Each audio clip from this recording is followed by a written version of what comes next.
গল্পটি শুরু হয় একটা মেয়েকে দিয়ে যে বাথরুমে তার কাপড় ধুচ্ছিল, কিন্তু হঠাৎ সে অনুভব করল যে কেউ তার পিছনে আছে। সে যখন পিছন ফিরে তাকালো তখন সে একটা বুড়ো ডাইনির মতো ভয়ঙ্কর কিছু একটা দেখতে পেল। সেটা দেখে ইতা চিৎকার করে উঠল। তার বন্ধুরা সেই সময় তাকে দেখতে বাথরুমের কাছে এসেছিল।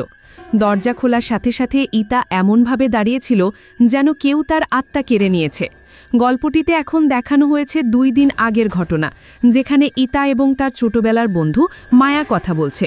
মায়া তার ভাই এবং কাজিনদের সাথে হাইকিং করতে যাচ্ছিল এবং সে ইতাকেও আমন্ত্রণ জানায়, কিন্তু ইতা চিন্তিত হয়ে গেল যে তার মা তাকে অনুমতি দেবেন না। ইতা যখন কথা বলার সময় তার চুলে হাত দেয় তখন বেশ কিছু চুল উঠে যায় এবং তার হাতে চলে আসে। এটা দেখে সে খুব বিরক্ত হয়। যাই হোক, সে চুলগুলো ফেলে দেয় এবং পরের দিন আমাদের দেখানো হয় যে মায়া ইতার মায়ের কাছ থেকে অনুমতি নিতে এসেছিল, যাতে সে ইতাকে হাইকিং ট্রিপে নিয়ে যেতে পারে। অবশেষে ইতার মা রাজি হন এবং ইতা মায়াকে বাড়ির বাইরে দেখতে আসে। সেই সময় মায়া ইতার পিছনে লাল চোখ নিয়ে দাঁড়িয়ে থাকা ভয়ঙ্কর ভূতের মতো কিছু একটা দেখতে পায়। এটা দেখে সে ভয় পেয়ে যায় এবং সাথে সাথে সেখান থেকে পালানোর চেষ্টা করে। ইতা বিভ্রান্ত হয়ে তার পিছনে তাকাতে থাকে, কিন্তু সে সেখানে কিছুই দেখতে পায় না। কিন্তু এর থেকে প্রমাণিত হয় যে ইতার বাড়িতে ইতিমধ্যেই রহস্যময় কিছু ভুতুরে আত্মা বা শক্তি বসবাস করছিল এবং এটি ইতার শরীর ও মনে প্রভাব ফেলছিল। এখন পরবর্তী দৃশ্যে দেখানো হয়েছে যে এই সমস্ত বন্ধুরা একসাথে সেই জায়গায় পৌঁছে গিয়েছে যেখানে তারা হাইকিং করবে। যখন তারা সেখানে পৌঁছায় তখন ইতিমধ্যেই রাত হয়ে গেছে, তাই তারা সবাই গেস্ট হাউসে থাকার সিদ্ধান্ত নেয়। অন্যদিকে রাত হওয়ার সাথে সাথে ইতার পেটে ব্যথা শুরু হয়। মায়ার কাছে এই কথা বলার সময় সে বুঝতে পারল যে এখানে রহস্যময় কিছু একটা হচ্ছে। মায়া বলে, তুমি বললে আমরা বাড়ি ফিরে যাব। এমন অবস্থায় বাহারে বেড়ানো ঠিক নয়, কিন্তু ইতা প্রত্যাখ্যান করে। সে অনেক কষ্টে অনুমতি পেয়েছিল আর সে এই মুহূর্তগুলোকে স্মরণীয় করে তুলতে চেয়েছিল। শুধু এই ছোট্ট কারণে এত বড় সুযোগ সে হাতছাড়া করতে পারবে না। এখন মায়াও তার সাথে খুব বেশি তর্ক করে না। এরপর ইতা তার কাপড় ধোয়ার জন্য বাথরুমে যায় এবং এখানে সে প্রথমবারের মতো সেই ভয়ঙ্কর বৃদ্ধ ভূতটিকে দেখতে পায়। এই দৃশ্যটি আমরা সিনেমার শুরুতে দেখেছিলাম। সে চিৎকার করার পর তার সব বন্ধুরা এখানে এসেছিল এবং যখন সে দরজা খুলল তখন সবার মনে হলো যেন কেউ তার আত্মা কেড়ে নিয়েছে। সে কথা বলছে না, এমনকি চোখের পলকও ফেলছে না। সবাই তাকে ধরে ঘরে নিয়ে আসে এবং জিজ্ঞাসা করে কি হয়েছে। তাই সে বলে যে আমি ওয়াশরুমে একটা রহস্যময় ভয়ানক জিনিস দেখেছি। সে রোগা এবং লম্বা ছিল এবং তার সাদা চুল ছিল যেন সে একজন বৃদ্ধা মহিলা এবং তার চোখ লাল বাল্বের মতো জ্বলজ্বল করছিল। এই গেস্ট হাউসের মালিক যখন এই সব শোনেন তখন সে ভয় পান এবং তাদের বলেন যে বহু বছর আগে এই জায়গায় একই রকম একটি প্রাণী দেখা গিয়েছিল যা এখানে আসা মানুষের জীবনকে দুর্বিষহ করে তুলেছিল। তারপর আমরা এখানকার কিছু লোকের সাহায্যে অনেক আচার অনুষ্ঠান পালনের মাধ্যমে সেই প্রাণীটিকে তাড়িয়ে দিয়েছি। আর এখন যদি এটি আবার আসে তাহলে এটি আমাদের জন্য অনেক বড় একটি বিপদ। যদি ইতা এটি দেখে থাকে তাহলে হয়তো ইতার সাথেই এটি এখানে এসেছে।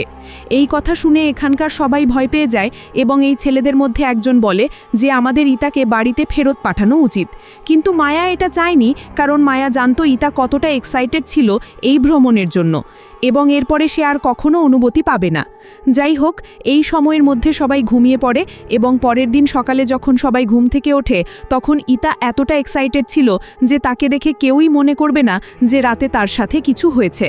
সবাই তাদের ব্যাগ গুছিয়ে ট্রেকিং শুরু করে। মায়া এবং ইতা পাহাড়ের সৌন্দর্যে হারিয়ে যায়।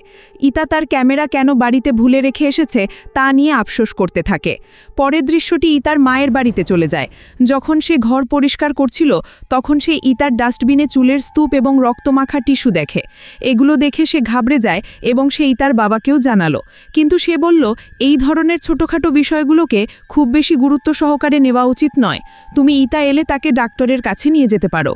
অন্যদিকে ট্রেকিং করার সময় ইতা হঠাৎ ক্লান্ত বোধ করতে শুরু করে। সে জোরে জোরে শ্বাস নিতে থাকে এবং যখন সে বিশ্রাম নিতে বসে তখন তার চোখও অদ্ভুত হয়ে ওঠে। তাকে এমন অবস্থায় দেখে সবাই আতঙ্কিত হয়ে পড়ে এবং যখন মায়া তার কানে তার নাম ফিসফিসিয়ে বলে তখন হঠাৎ তার জ্ঞান ফিরে আসে। সে সুস্থ হয়ে ওঠার পর তারা আবার তাদের ট্রেকিং শুরু করে এবং তারা সবাই কিছুক্ষণের জন্য শ্বাস নেওয়ার জন্য থামে। অর্ধেক পথ পৌঁছে সবাই যখন খাওয়া দাওয়া আর মজা করতে ব্যস্ত ছিল তখন ইতা চুপি চুপি উঠে কাছের একটি ঝিলের পাশে চলে যায়। এটা দেখে মায়াও ইতাকে অনুসরণ করে এবং তাকে বলতে শুরু করে যে এভাবে একা কোথাও যাওয়া ঠিক নয়। তুমি বুঝতে পারছো না এই জায়গাটা এতটা নিরাপদ নয়। সে যখন তার দিকে ফিরে তাকায় তখন মায়া ভয় পেয়ে যায়, কারণ ইতার হাত ডাইনির মতো কালো এবং লম্বা হয়ে গিয়েছে এবং তার চোখ দুটো সম্পূর্ণ সাদা হয়ে গিয়েছে। আর ইতা একটা অদ্ভুত হাসি দিয়ে মায়ার গলা চেপে ধরে। তখন তার চিৎকারে সব ছেলেরা এখানে এসে পৌঁছায় এবং তারা অনেক কষ্টে মায়াকে ইতার হাত থেকে মুক্ত করে। ইতা যখন তাকে ছেড়ে দেয় তখন মায়া ঝিলের মাঝখানে একটা লম্বা বৃদ্ধ আত্মা দেখতে পায়, যার পরনে ছিল সাদা পোশাক। তার লম্বা চুল ছিল এবং তার লাল চোখগুলো ঠিক সেই আত্মার চোখের মতো জ্বলজ্বল করছিল, যেটা ইতা আগে দেখেছিল। এই সময় মায়া ছাড়া আর কেউ তাকে দেখতে পেল না। যাই হোক, তারা ইতাকে তাদের জায়গায় ফিরিয়ে নিয়ে যায়। তারা তাকে কিছু একটার গন্ধ দিয়ে চেতনা ফিরিয়ে আনে। যখন এই লোকেরা ইতাকে তার সাম্প্রতিক কর্মকাণ্ড সম্পর্কে জিজ্ঞাসা করে তখন ইতার কিছুই মনে থাকে না। এবার মায়া বলল, আমার মনে হচ্ছে তোমাকে কোনো আত্মা গ্রাস করেছে। এই কথা শুনে ইতা জোরে হাসতে শুরু করে এবং বলে, তুমি কি পাগল? আমার মনে হয় তুমি আজকাল অনেক ভূতের সিনেমা দেখছো। মানুষকে এভাবে কিছুই গ্রাস করতে পারে না। তার অবস্থা দেখে সবাই এই সময় ভয় পেয়ে যায়। সবাই বিতর্ক শুরু করে যে তাদের এখানেই ট্রেকিং শেষ করা উচিত নাকি পাহাড়ের চূড়ায় ওঠা উচিত।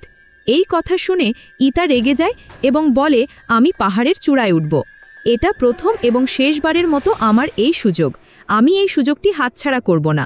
কিন্তু তোমরাও ভয় পেও না, এটা একটা ছোট্ট পাহাড়, আমরা শীঘ্রই এটিতে আরোহণ করব।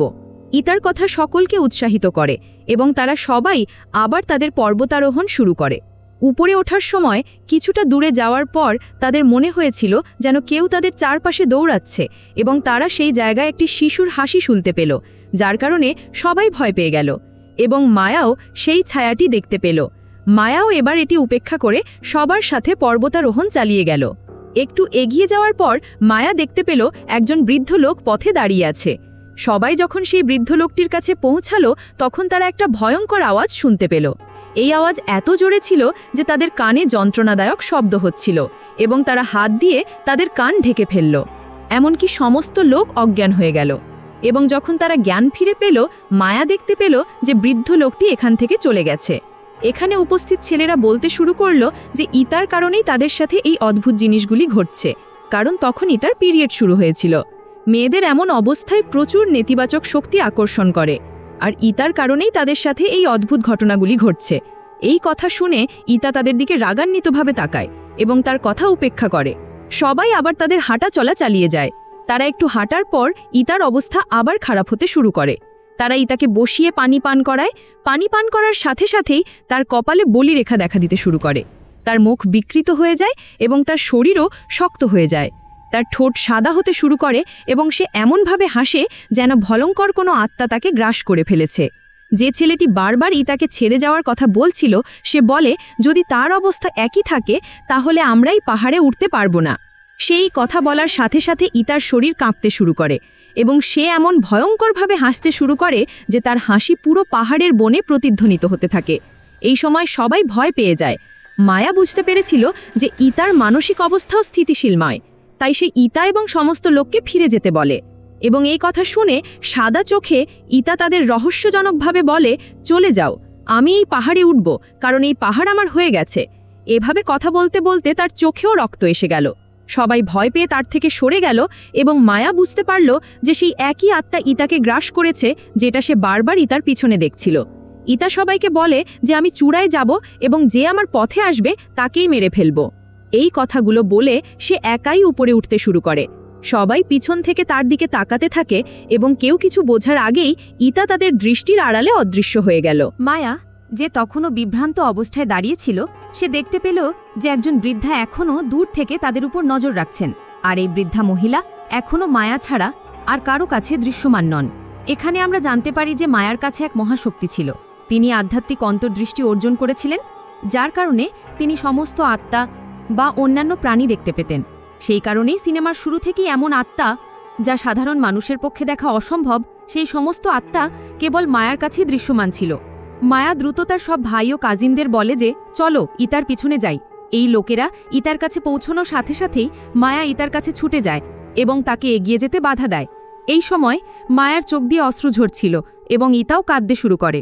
ইতা কাঁদতে কাঁদতে বলেছিল যে এই হাইকিং আমার জীবনের সবচেয়ে বড় স্মৃতি হয়ে উঠবে এবং আমি এটি অসম্পূর্ণ রাখতে পারি না। এখন মায়া তার কাজিনকেও রাজি করায়, যে সবাইকে ফিরে যেতে বলছিল। সে বলে, ইতার কথা শুনে আমাদের চূড়ায় আরোহণ করা উচিত। কে জানে, উপরে ওঠার সাথে সাথে সবকিছু স্বাভাবিক হয়ে যেতে পারে। এরপর সবাই ভালো বোধ করল এবং উপরের দিকে উঠতে শুরু করল। যত উপরে উঠতে থাকল, ইতার স্বাস্থ্যের আরও অবনতি হতে লাগল, কিন্তু ইতা নিজেকে নিয়ন্ত্রণ করে উপরের দিকে উঠতে থাকল এবং অবশেষে তারা প্রায় 3000 মিটার উঁচু চূড়ায় পৌঁছে গেল। এখন রাত হয়ে গেছে। তারা এখানে তাদের ক্যাম্প স্থাপন করে বিশ্রাম নিতে শুরু করল। রাত বাড়ার সাথে সাথে ইতার স্বাস্থ্যের আবার অবনতি হতে লাগল। তার শরীর শক্ত হয়ে গেল, যেন তার শরীরে অন্য কিছু ঢুকে পড়েছে। কিছুক্ষণের মধ্যেই সে পড়ে গেল এবং তার পুরো শরীর কাঁপতে লাগল। তার কণ্ঠস্বর শুনে সবাই তাদের শিবির থেকে বেরিয়ে এলো। তারা ইতার অবস্থা সামলাতে পারছিল না, তাই তারা সবাই নিচে নেমে গেল যাতে তারা কাছাকাছি থেকে সাহায্যের জন্য ডাকতে পারে। এবং তারা কাছাকাছি বসবাসকারী একজন লোককে দেখতে পেল। সেই লোকটি এই লোকদের সাথে শিবিরে আসে এবং ইতার কানে কিছু ফিসফিস করে বলে। তারপর ইতার চোখ কালো হয়ে যায় এবং তার মুখের শিরা নীল হয়ে যায়। তার শরীরের অংশগুলি এমনভাবে মোচড়িতে ছিল যেন সমস্ত হাড় ভেঙে যাবে। যখন এই জিনিসগুলি বাড়তে শুরু করে, সেই লোকটিও আগে যা পড়ছিল তা আরও জোরে জোরে পড়তে শুরু করে এবং ইতা হঠাৎ স্বাভাবিক হয়ে যায়। মনে হচ্ছিল যেন যে আত্মাটা ইতাকে গ্রাস করে নিয়েছিল সেটা তার শরীর থেকে বেরিয়ে গেছে। এই সময় দৃশ্যটি আবার ইতার বাড়িতে প্রার্থনারত মায়ের দিকে চলে যায় এবং এই সময় তার মনে হয় যেন কেউ তার দিকে তাকিয়ে আছে। যাই হোক, তার বাড়িতে কেউ ছিল না এবং যখন সে তার স্বামীকে এই কথা বলে তখন সে তাকে নিয়ে মজা করে। এরপর আমরা আবার ইতাকে ক্যাম্পের ভিতরে দেখতে পাই, যেখানে সে ঘুমের মধ্যে হঠাৎ জেগে ওঠে। তার মুখটি সেই একই আত্মায় পরিবর্তিত হয় যাকে আমরা ইতার সাথে অনেকবার দেখেছি। মায়া হঠাৎ ভয়ে জেগে ওঠে এবং আমরা জানতে পারি যে এটি সবই মায়ার দুঃস্বপ্ন।